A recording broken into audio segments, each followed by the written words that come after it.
Thank you for being here. My name is Richard Brian Kaplan. I am a candidate for Circuit Court Judge in Group 42. I'm looking for your vote and your support on August 28th, or if you want to start voting early. Early elections, early voting starts this Saturday. Let me talk a little bit about myself. I'm an attorney. I've been working in this county for 18 years. Currently I am the Civil Litigation Director of a public defender office known as the Regional Councils. We're the other public defender office. No offense to Howard, but we do handle civil defense cases. Prior to that, I've been a senior attorney for the Department of Children and Families and Assistant Attorney General for Charlie Crist's office. And I've also worked in city government, which is my unique characteristic here that sets me apart from most of the other candidates here. I've been in city government, I've been a defense attorney, I've been a prosecutor.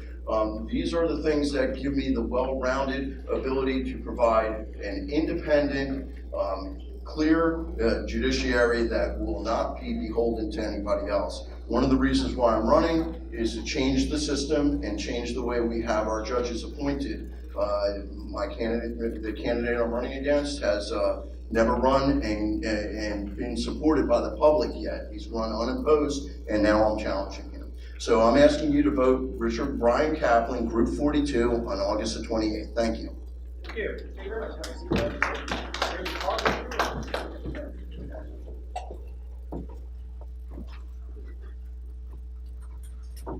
And bring on down the Honorable Michael Usain. Yes.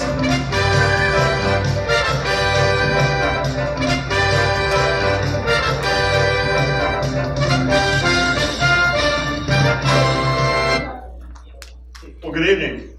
Good evening. I'm Circuit Court Judge Michael Usain. It's not the easiest name to pronounce, but I like to think it's easy enough to remember. It's USA with an N on the end, so easy to remember.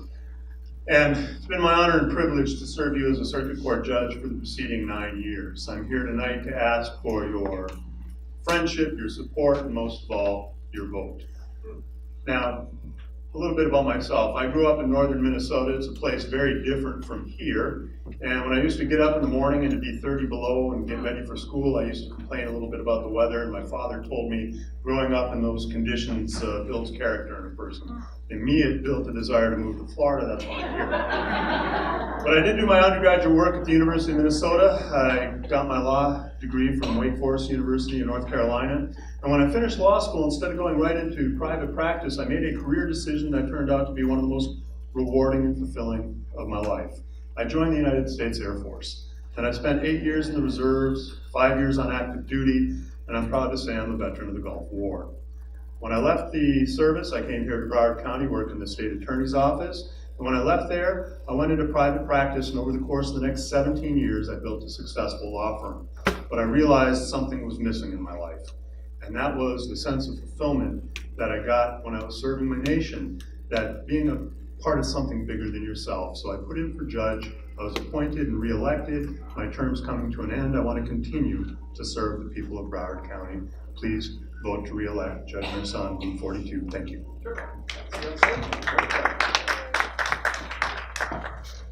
All right.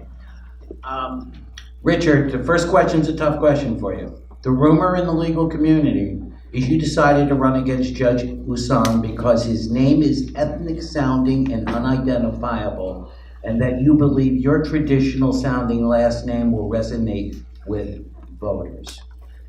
If that is not accurate, why did you choose to run against Judge Usain? Thank you. And that's clearly not accurate. I am a public defender, as you are, and Judge Usain serves in the criminal division. It's one of the few divisions that we don't have an assigned full-time attorney in that division. Some of the issues that I think that both of our offices have seen deal with the racial disparity in sentencing, especially on first-degree felonies. We have some other public cases that have been out and about, and obviously I'm not going to focus on them specifically by name, but if anybody wants to look or read in the news, there are clear reasons why I picked this race. If I was appointed by a governor, I don't think I would be one that would be working two jobs at the same time. And so those are some of the reasons why I'm running for circuit court judge, because it's an honor to serve the public. The judiciary is the most important branch of government, and it's a branch of government that needs to be independent and separate apart from the other two branches. And I believe that being appointed by the governor and never having to face the voters, I can live with the decision of the voters. If they choose Judge Uson over myself, that's a fair decision. But at least the public then will have spoken about who they want as their circuit court judge here in Broward County. I'm hoping it'll be Richard Brian Kaplan in Group 42. Thank you. Judge Usan, there's a perception and a criticism in the black community that the stand your ground law is more likely to be applied when the shooting victim is black and the shooter is white. You happen to be, and I'm not going to ask you to make any decisions or to weigh in on the law part, but you are the judge that ruled that stand your ground also applies to a police officer when they're in the line of duty. My question to you is, how do you respond to the African American community and the legislature that are concerned that this law has become a license for anybody to shoot someone who's black in a parking lot and walk away? Great question, Howard. And the first thing that people should understand is that as a member of the judiciary, we don't make the laws, and we have to apply them as they are passed in the legislature. The legislature is the voice of the people. And even in implementing the laws does not necessarily mean that the judge agrees with it, likes it, or thinks it's well considered. And in the application of the law, it's really up to the parties to decide whether or not they're going to pursue a stand your ground immunity or not. And we have seen in a lot of outcry in the community that the law is unfairly applied.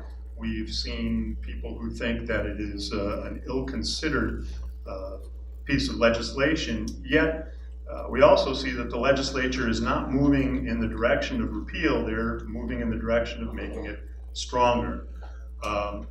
I am somewhat, again, limited on what I can say with respect to my personal feelings on the law, but I think it would be well to remember that there was a time prior to the stand your ground law when the common law was if you were able to retreat safely, that was your first obligation.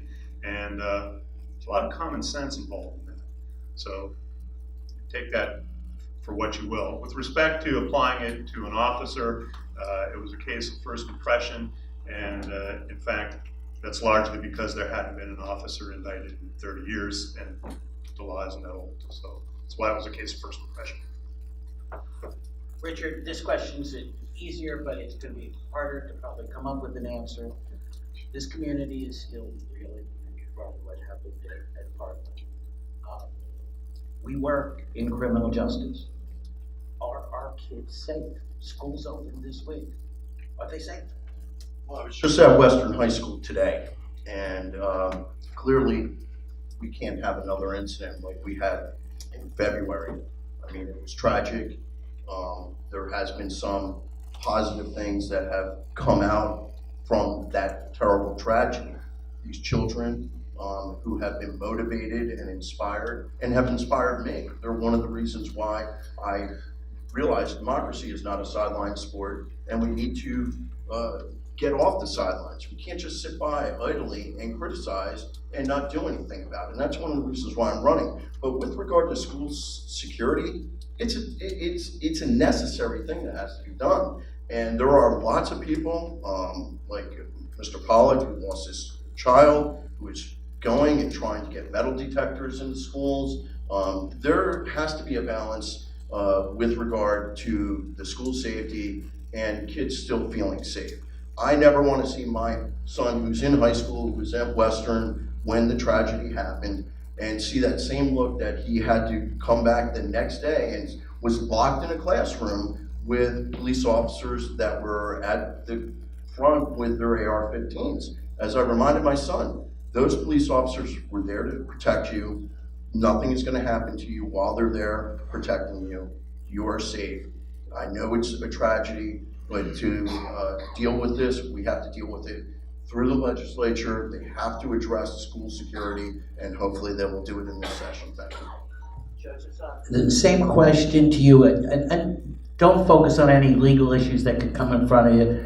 This is the people in this community who want to know, and I know you have, both of you have kids. Yeah, it's a horrible reality of the times that we live in. I went to school, we didn't worry about people coming in and shooting. And it's not really a function of the judiciary to do anything about this, but the legislature certainly needs to step up and do its part to increase funding towards education, not only to increase the pay for teachers who are sorely underpaid, but to help the security issues and to make sure that there's a way to deal with that. We also see there's a tie-in with mental health, and we need to have more programs that deal with addressing mental health issues. The other area that I think is of concern is that we always seem to be fighting the last battle. When people hijacked aircraft, and we focused all our attention on aircraft. So it turned to schools. And now we turn all our attention to schools. Well, we can turn schools into bunkers, but there's still malls, there's still sports stadiums, there's still movie theaters. And I think the problem is a lot larger than just school safety. It's what's going on in our society. Thank you both. Those are your candidates in that race. Hey, thank you. Here we go.